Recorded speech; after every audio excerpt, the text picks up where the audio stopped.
A man came to the Prophet ﷺ in Medina. His name was Tamim-ud-dari. He was Christian, he converted to Islam, became a Muslim. And he communicated to the Prophet ﷺ some information about an event which took place. When we study the event critically, we come to the conclusion this could not have been an actual event, it had to be a vision. He said, he spoke about his experience to the Prophet ﷺ. Hadith is in Sahih Muslim, and the Prophet said to the people, sit down in the masjid. I have something to say to you. Tamim-ud-dari came to me and told me something about Dajjal which confirms what I've been saying to you. And now we have the event from the lips of the Prophet ﷺ. Tamim-ud-dari and some 30 or 40 of his companions went on board a ship. And then the storms came and blew the ship for a whole month before they arrived at an island. And when they got on shore, they got off the ship and they went on shore, they were confronted by a very hairy creature. Plenty hair, so much hair you could hardly tell which side is head and which side is tail. And then this creature spoke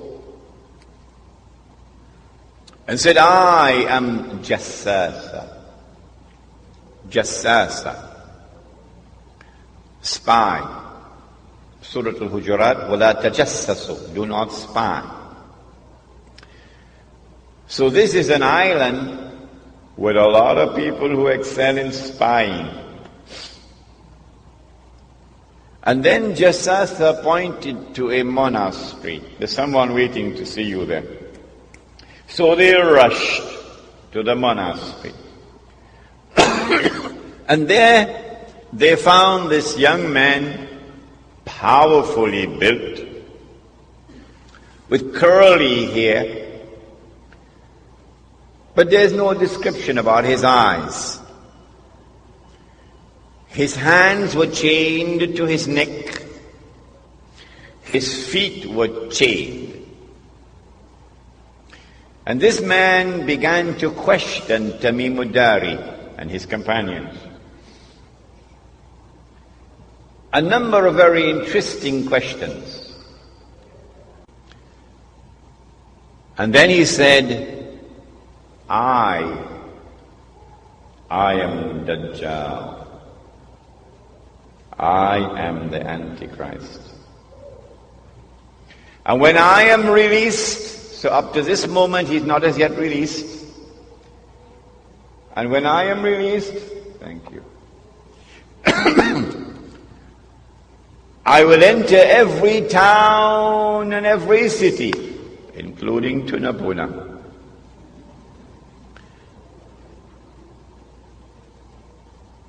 But I will not be allowed to enter into Mecca and Medina because the angels will bar me. And so now we know, up to this moment in time, the Antichrist is not as yet released. But he is on an island, which is about 1 month's journey away from the Arab world, by sea. An island which has excellence in spying. And so now we know that when the message came from the Messenger of Allah that Dajjal has been released, we know that it is in this island that he is going to be released. And it is from this island that he will launch his mission to impersonate the Messiah and to eventually rule the world from Jerusalem.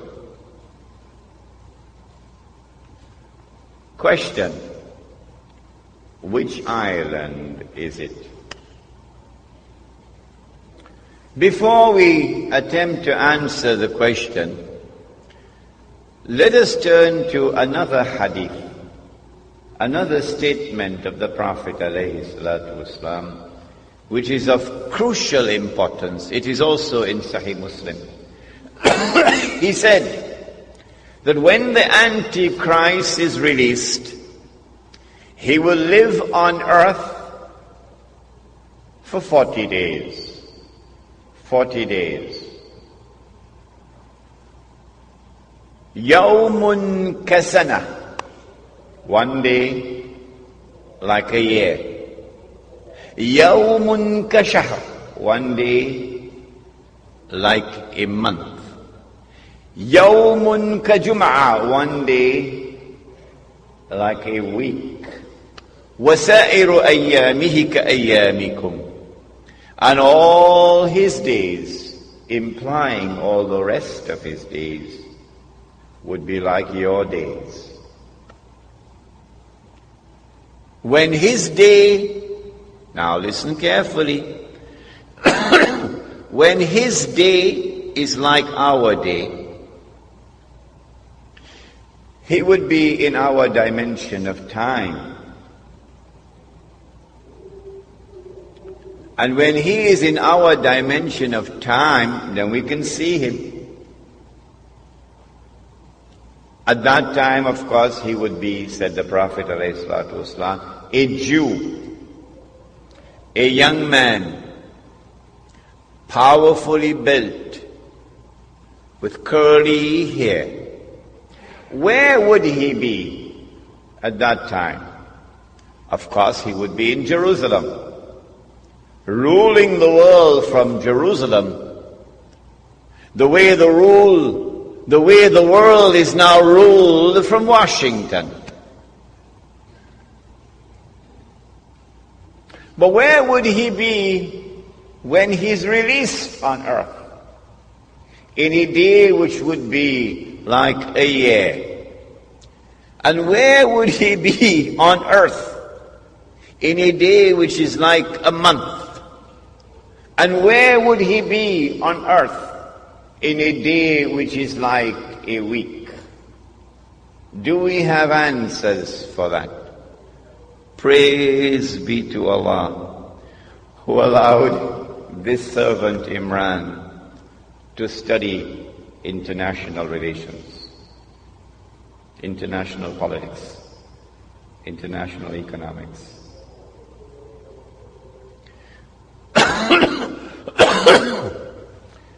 The answer, of course, is that when he is released on earth, he would be on that island.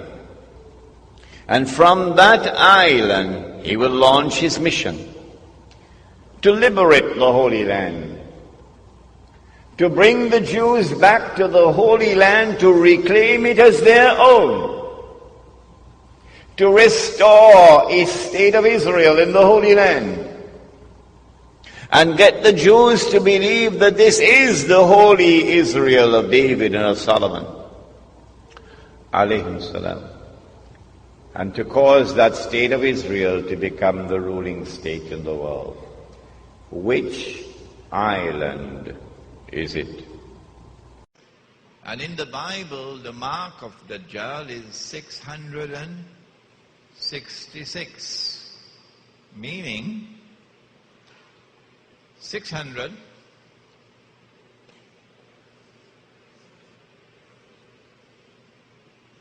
and then 60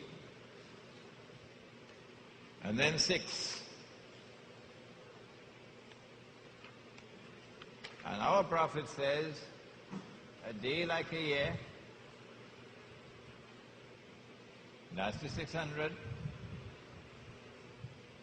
A day like a month, that's the 60. A day like a week,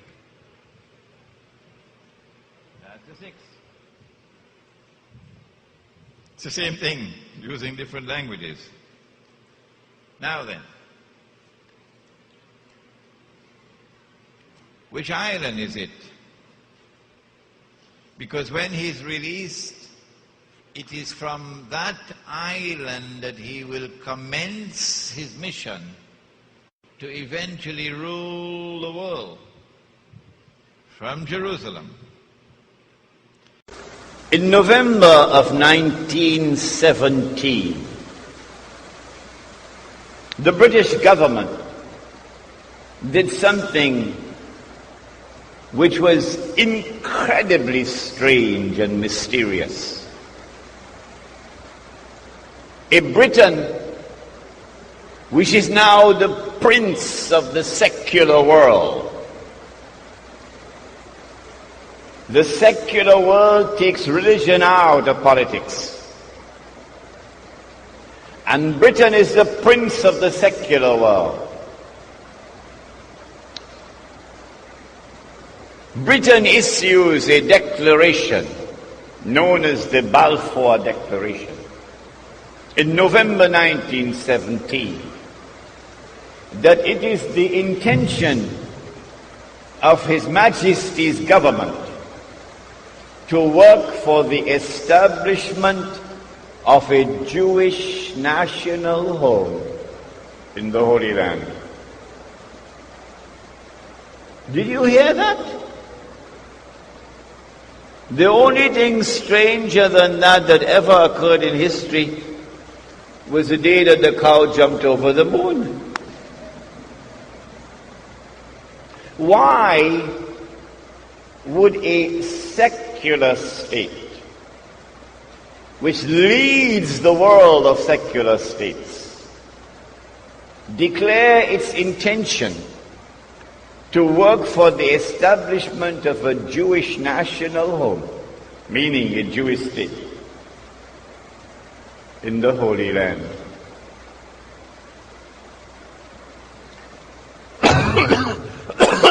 2 months later, this was October 1917, in December 1917, it is a British army led by General Allenby, which defeats the Ottoman Islamic army and liberates the Holy Land.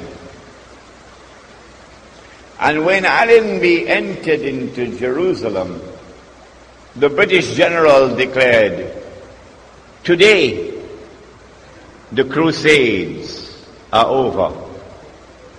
Oh, but the Crusades were supposed to have been Christian wars. And you are now a secular state. You're not a Christian state, you're a secular state. How come a secular Britain is continuing a crusade started by the Pope 1,000 years before? That's strange. That is incredibly strange. Between 1918 and 1948, it is the island of Britain which ruled over the Holy Land on a mandate conferred by the League of Nations. And during that period of time, with tremendous deception, while pretending to keep the Jews out, Britain opened the doors for the Jews of Europe to enter into the Holy Land and to reclaim it as their own. In between came the interlude of Adolf Hitler, which speeded up the movement of the Jews from Europe to the Holy Land. In 1948, Britain did something strangest of all. Britain is a state with a tremendous commitment to the rule of law. And so every time Britain decolonized, there was always an insistence of a legal transfer of power. And then you had the flags going up at midnight, and the national anthem and this constitution and so on. A legal transfer of power. It happened in Trinidad as well. But in 1948, when Britain left the Holy Land, she left like a thief in the dark. For the first time, for the only time in British history, there was no legal transfer of power from Britain to the successor state. In 1948, Britain acted as the midwife for the baby to be born. The European Jewish state of Israel. And so my answer is that that island of Tamim-ud-dari is Britain. A very interesting event now takes place in Medina, either shortly before or shortly after the incident of the dream. And wailul lil Arab, indicating that Gog and Magog are now released. What is it? The Prophet ﷺ is now speaking a lot about Dajjal. He never spoke on this subject in Mecca. He never spoke on this subject for 17 months in Medina. But now, after the change in Qibla, for the first time he's talking about the subject of Dajjal. All the ahadith on Dajjal are all from Medina, post change of Qibla. Having spoken a lot about Dajjal, explaining to us a lot of things about Dajjal, he now says that he suspects a Jewish boy to be Dajjal, Ibn Sayyad. So he takes Umar radiallahu ta'ala anhu with him, and he goes to question the boy. But Ibn Sayyad is rather impertinent in his replies. And Umar radiallahu ta'ala anhu is furious. He says, "O Messenger of Allah, give me permission, I'll cut off his head." The Prophet said, "No, Umar. If he is Dajjal, you cannot kill him. And if he is not Dajjal, it would be sinful to kill him." Go search the hadith, you'll find it in my book downstairs. If he is Dajjal, you cannot kill him, indicates the possibility exists that he can be Dajjal. Are you with me? Don't go away, huh? If the possibility exists that he can be Dajjal, then that is only possible if Dajjal has been released. And so the release of Dajjal also takes place in the lifetime of the Prophet Muhammad ﷺ. Because Dajjal is released, and Gog and Magog are released, Qiyamah has now started in the lifetime of the Prophet Muhammad ﷺ. And this is why he said, "Ana wal qiyamah kahatain." I and Qiyamah are like these two fingers. Now you understand the hadith.